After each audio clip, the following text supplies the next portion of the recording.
बात बहुत पुरानी है, लेकिन यात्रा वृत्तांत है साहब श्री और दीदी माँ की। जब बहुत लोगों के आग्रह पे साहब श्री देवघर के लिए गए तो उस रास्ते में क्या क्या हुआ, कितनी भीड़ का सामना करना पड़ा। साहब श्री से लोग पूछ रहे थे कि आप हरिंद्रानंद जी को जानते हैं, और वो टीटी कौन था जो साहब श्री को इतना सम्मानपूर्वक बाहर तक छोड़ने के लिए गए। इन सभी बातों का जवाब आपको मिलेगा इसी वीडियो में, तो बने रहिए मेरे साथ। और हाँ, अभी तक मेरे चैनल को सब्सक्राइब नहीं किया तो सब्सक्राइब कीजिए, लाइक कीजिए और कमेंट में अपना विचार जरूर लिखिए। जरूर लिखिए कि ये वीडियो आपको कैसा लगा, इससे आपको क्या प्रेरणा मिली, कितना अच्छा लगा, ये सब आप जरूर कमेंट में लिखिएगा। चलिए आगे की कहानी जानते हैं। प्रणाम, नमस्कार, वंदे मातरम। मैं आपका भाई गजेंद्र प्रसाद मधुबनी से, और आज फिर आपके बीच आया हूँ एक बहुत ही अच्छी जानकारी लेकर। वो जानकारी तो है बहुत पुरानी, लेकिन साहब श्री से संबंधित है। साहब श्री और दीदी माँ का ये यात्रा वृत्तांत है, और इस यात्रा वृत्तांत में भी हमें बहुत कुछ सीख मिलेगी। तो आइए चलते हैं। कहाँ? तो अनमिलाकर पृष्ठ संख्या 193। दीदी नीलम आनंद आध्यात्मिक होने के साथ साथ धार्मिक भी थी। एक दिन कुछ लोगों के साथ मिलकर तय हुआ कि क्यों न देवघर चला जाए। बात साहब पर आकर अटक गई। मंदिर जाना तो उन्हें पसंद था नहीं। खैर, शाम को घर आने के बाद प्रस्ताव उनके समक्ष रखा गया। पत्नी का मन समझकर उन्होंने हामी भर दी। कहा, ठीक है चलिए।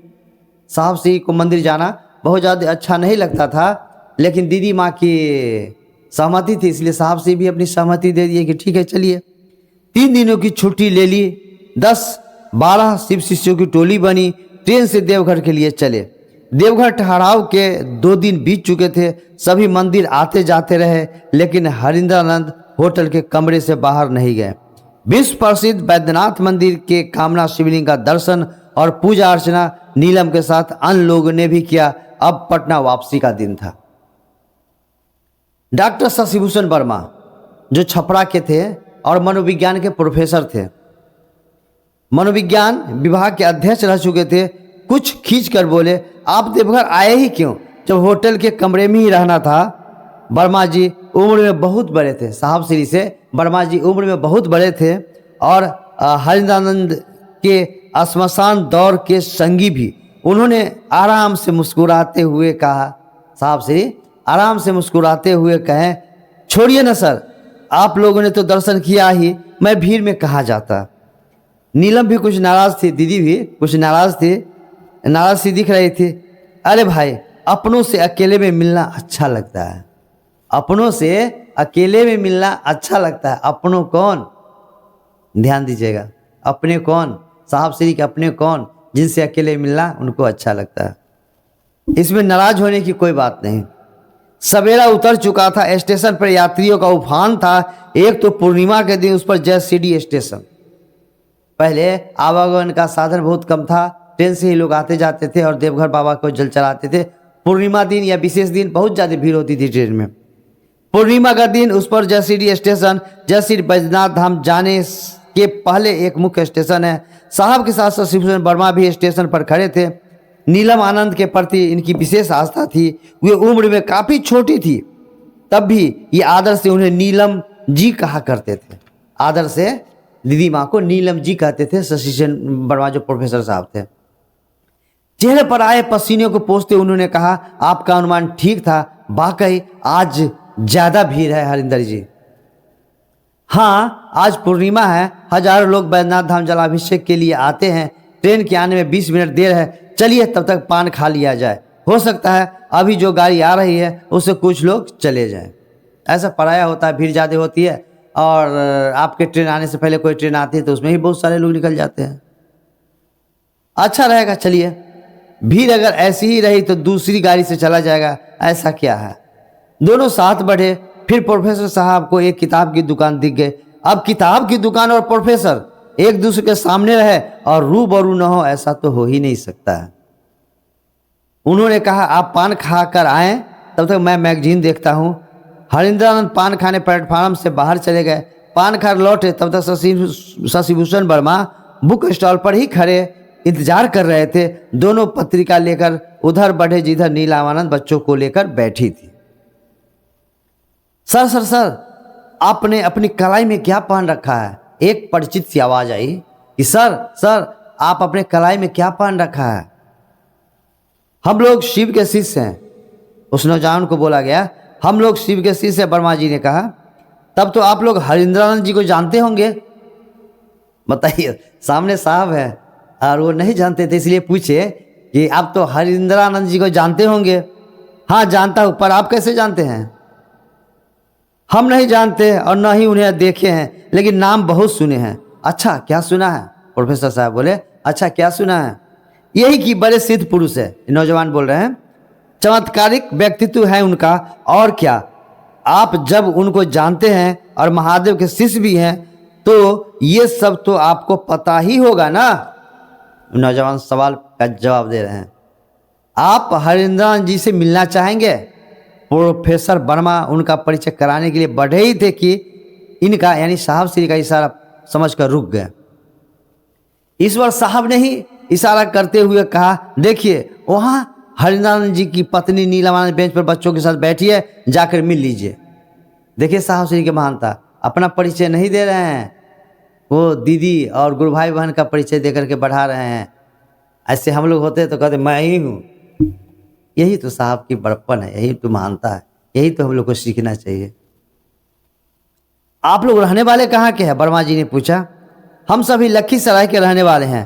प्रत्येक पूर्णिमाओं के यहाँ बाबा पर जल चढ़ाने आते हैं। जो लोग उनसे साहब के बारे में पूछ रहे थे वो सब दीदी की ओर बढ़ गए। वहाँ लगभग 15-20 लोगों का जमावड़ा हो चुका था। राजमणि तो राजमणि होती है जी, दीदी राजमणि तो राजमणि होती है। नाम के अनुरूप जहाँ रहेगी रोशनी ही लुटाएगी।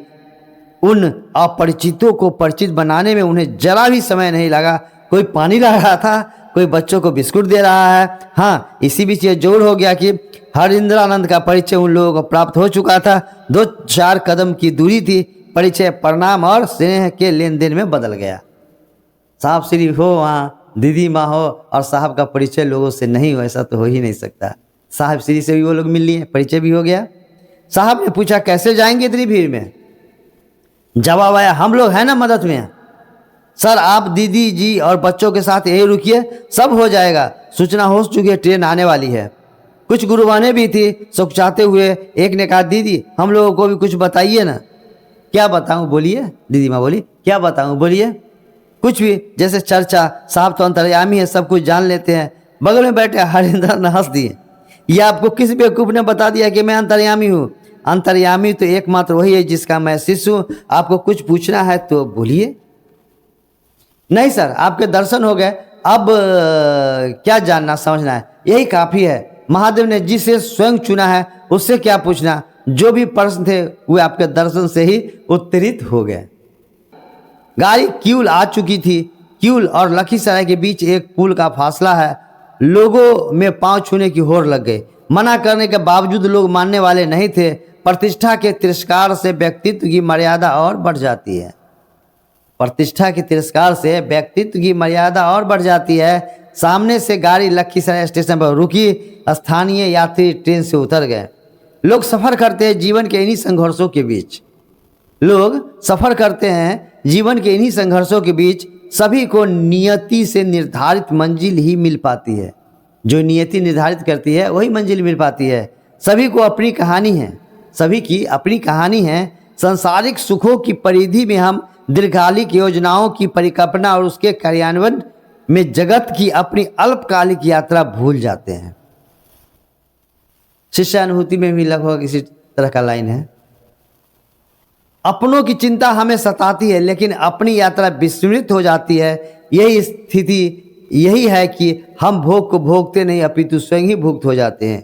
किसी भोग को भोगाधिपति की तरह भोगना तथा स्वयं भुक्त हो जाना दोनों पृथक स्थितियां हैं। हम सुख के साधन एकत्रित करते हैं लेकिन उनसे हमारा लगाव, उनके रख रखाव की चिंता एवं बिलगाव का भय हमें दुख देता रहता है। निर्विवाद रूप से अपने सुख के लिए निर्मित संबंध एवं सामग्रियां ज्ञानाभाव के कारण हमें प्रताड़ित कर संत्रास देती है। उपयुक्त लाइन आपको शिष्य अनुभूति में ही मिल जाएगा, वहाँ भी आप पढ़ सकते हैं, नहीं तो इस पुस्तक में तो आप पढ़ ही सकते हैं। समष्टि से सिमटा हुआ व्यक्ति मूल मानवीय गुणों से वंचित हो जाता है, पर शिव की शिष्टता मानव जीवन को एक नया आयाम देती है। तभी तो जहाँ पैर रखने की जगह नहीं थी, वहाँ शिव शिष्यों की टोली मिल गई और सभी सुरक्षित अपने गंतव्य पर पहुँच जाते हैं। पटना उतरते ही ट्रेन का टीटी लपकता हुआ इनके नज़दीक आया। पटना उतरते ही ट्रेन का टीटी लपकता हुआ इनके नज़दीक आया और पूछा, सर कहाँ है आपकी गाड़ी? सर गाड़ी कहाँ है आपकी? बाहर। क्यों, क्या हुआ? साहब बोले, बाहर है। क्यों, क्या हुआ? चलिए आपको गाड़ी तक छोड़ देता हूँ। टीटी साहब की आवाज़ थी। टिकट परीक्षक श्रद्धा वनत था। अब वो टिकट परीक्षक कौन था क्या पता, लेकिन वो साहब के श्रद्धा में नतमस्तक था। कोई बात नहीं, मैं चला जाऊंगा। साहब आज तक समझ नहीं पाए कि उस टीटी ने उन्हें पहचाना कैसे। तो ये थी साहब दीदी माँ की यात्रा वृत्तांत, जो देवघर से वापसी का था। और आप देखें कि गुरु भाई बहन यदि मिल जाते हैं तो जो यात्रा कष्टप्रद थी वो सुलभ हो जाती है। साहब के साथ हुई ये तो होना ही था, लेकिन हम लोग भी कहीं जाते आते हैं, यदि ट्रेन में हमारे गुरु भाई बहन होते हैं, यदि कंगन देख लेते हैं ना, तो एक दूसरे के सम्मान में सीट छोड़ के उठ के खड़ा हो जाते हैं कि आप बैठिए दीदी। भीड़ भी होती है तो सुविधा देते हैं गुरु भाई बहन को। तो ये है शिव शिष्यता।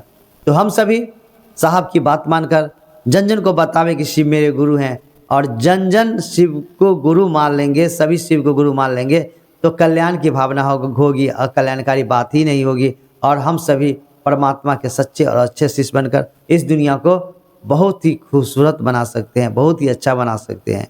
ऐसे मेरा भारत तो महान है ही, पूरे विश्व का विश्व गुरु है, लेकिन अध्यात्म का भी विश्व गुरु है।